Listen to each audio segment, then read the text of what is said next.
આપણે જો થઈ ગયું બધું કમ્પ્લીટ ખેતર, એમાંથી માંડવીને કાઢી લીધા.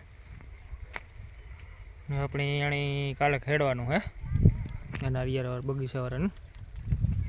પછી આપણે એમાં ગદબની ગાજર વાવવાના હે. આ તો આપણી 2 કેરા આગતરા વાવ્યા હતા, સેટા મેં પહેલાં વાવેલા હે. હમણાં થોડુંક ગરમ બેસાગું. આપણી ઓપનર માંડવી કાઢીને કડી ગીરે ગઈ ગરામાંથી બોલવામાં તકલીફ પડે.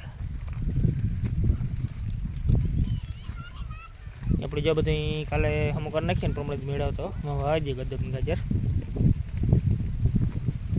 આપણે એમાં જવાઈ ઋતુથી પૂરી થઈ ગઈ, સારી લીધી.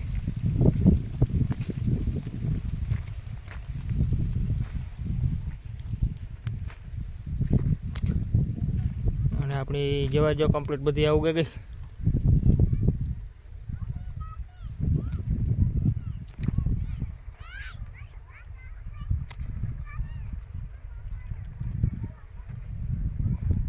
એક પાણી કાઢ્યું હતું આપણે એમાં.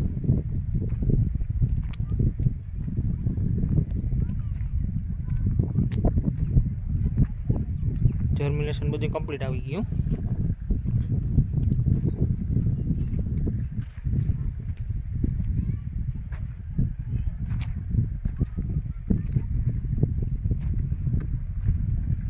એ આપણે લગભગ 12 થાય ને તાર પાણીની જરૂર પડી એમાં.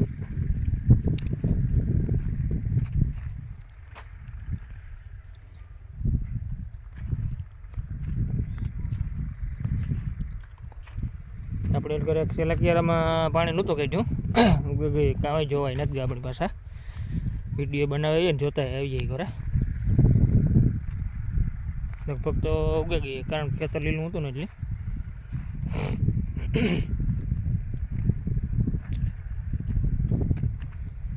ના ઉગી તો ગઈ કમ્પ્લીટ.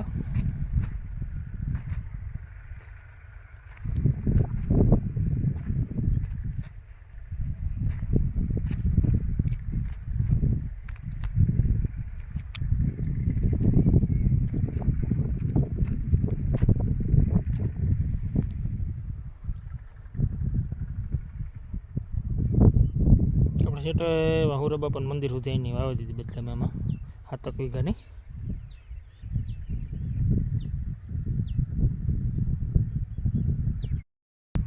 આપણે એવા તો આખો જવારમાં ઘૂમરો મારવા ટાણે આપણે સેટ વાવી કદી આખો ઘૂમરો મારવા નહોતા આવ્યા, કારણ કે માંડવી કાઢવાનું નાલતું નથી.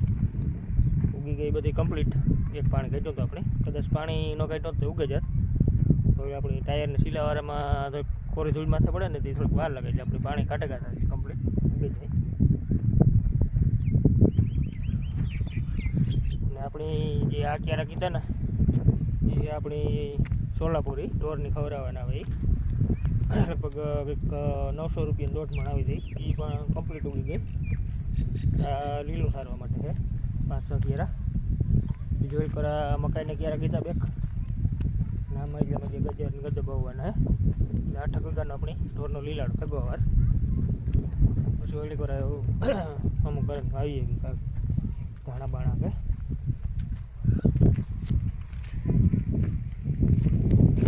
આપણે આમાં એક દી આગળ પાણી છે એટલે આ થોડીક વેલેર ઉગાવા આવે.